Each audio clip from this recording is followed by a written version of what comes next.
بسم اللہ الرحمن الرحیم نحمد و نصلی علی رسولہ الکریم اما بعد اعوذ باللہ من الشیطان الرجیم بسم اللہ الرحمن الرحیم وما ارسلناک الا رحمۃ للعالمین۔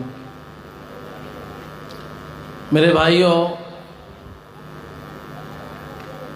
آج کی یہ 40ویں عظیم الشان تاریخ ساز فقید المثال ختم نبوت کانفرنس بڑے تجھ کو احتشام سے منعقد ہو رہی ہے۔ مجھے بھی میرے مخدوم حضرت مولانا اللہ وسایہ صاحب دامت برکاتہم نے جب حکم فرمایا کہ آپ نے کوئی بات کرنی ہے، تو سب سے پہلے میرے ذہن میں یہ بات آئی کہ ہمارے شیخ حضرت الاستاذ حضرت مولانا عبد المجید صاحب رحمۃ اللہ علیہ وہ فرمایا کرتے تھے کہ لوگ کہتے ہیں کہ دین خطرے میں ہے، اسلام خطرے میں ہے، تو وہ فرمایا کرتے تھے کہ اسلام اور دین کو کوئی خطرہ نہیں،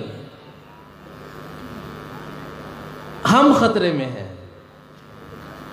اسلام کو بچانے کی کوشش کرنے کا ثواب ہم نے اللہ سے لینا ہے، اسلام کو بچانے کی ذمہ داری اللہ کی ہے، قرآن کو بچانے کی ذمہ داری اللہ کی ہے، حدیث پاک کو محفوظ رکھنے کی ذمہ داری اللہ کی ہے، ختم نبوت کی حفاظت اللہ کے ذمے ہے۔ لیکن میری اور آپ کی خوش قسمتی ہے کہ میں اور آپ قرآن اور حدیث کے لیے، اس کی حفاظت کے لیے، ختم نبوت کی حفاظت کے لیے استعمال ہو جائیں۔ یہ میری اور آپ کی خوش قسمتی ہے۔ ختم نبوت خطرے میں نہیں ہے، ختم نبوت پر اللہ کی حفاظت کا ہاتھ ہے، لیکن آج کا مسلمان خطرے میں ہے۔ آج اسلام خطرے میں نہیں ہے، آج کا مسلمان خطرے میں ہے۔ مجھے اور آپ کو خطرے سے نکلنا ہے، اسلام خطرے سے باہر ہے۔ سب سے پہلی بات میں نے آپ سے یہ عرض کرنی تھی۔ دوسری بات کہ حضور اکرم صلی اللہ علیہ وسلم کو اللہ نے جو صفات عطا فرمائی اور آپ کی جو صفات کو قرآن کریم میں ذکر فرمایا، آپ کی صفات صرف قرآن اور حدیث میں نہیں،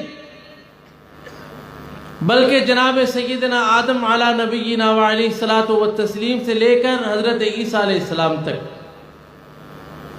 کوئی نبی اور کوئی رسول ایسا نہیں کہ جس نے حضور اکرم صلی اللہ علیہ وسلم کی بشارت نہ دی ہو اور آپ کے اوصاف ذکر نہ کیے ہوں۔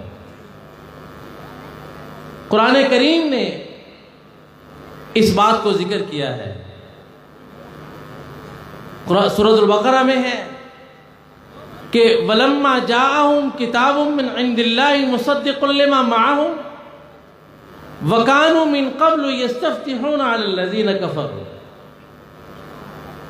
کہ یہود جب اپنے مخالف سے میدان جنگ میں لڑتے تھے تو حضور علیہ السلام کے نام کا وسیلہ دے کر حضور علیہ السلام کا وسیلہ دے کر اللہ سے دعا مانگتے تھے۔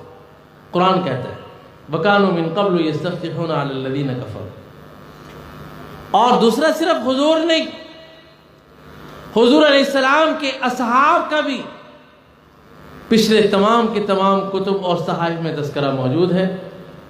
اور قرآن کہتا ہے محمد الرسول اللہ والذین معه اشداء علی الکفار رحماء بینہم تراہم رکعا سجدا یبتغون فضلا من اللہ ورضوانا سیماہم فی وجوہہم من اثر السجود ذالک مثلہم فی التوراۃ ومثلہم فی الانجیل۔ یہ حضور علیہ السلام کی سیرت کا پہلو ہے کہ حضور علیہ السلام کا تذکرہ موجود ہے۔ سورۃ الصف میں حضرت عیسیٰ علیہ السلام کے متعلق کہ وَمُبَشِّرًا بِرَسُولٍ يَأْتِي مِن بَعْدِ اسْمُهُ احمد، کہ عیسیٰ علیہ السلام نے بشارت دی برسول، ایک ایسے رسول کی، یاتی من بعدی، جو میرے بعد آ رہا ہے، اسمہ احمد، اس کا نام احمد ہو۔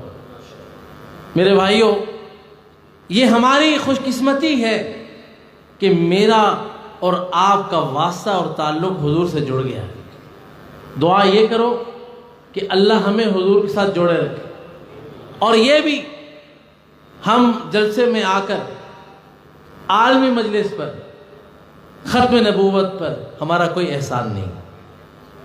آپ یقین کریں کہ میرا آنا اور آپ کا آنا صرف اپنی نجات کے لیے۔ اخیر میں ایک بات عرض کرتا ہوں کہ جب امیر شریعت سید طاء اللہ شاہ بخاری رحمۃ اللہ علیہ حضرت شاہ عبد القادر صاحب رائے پوری رحمۃ اللہ علیہ سے بیعت ہونے لگے، تو کہا حضرت مجھے کوئی وظائف بتائیں۔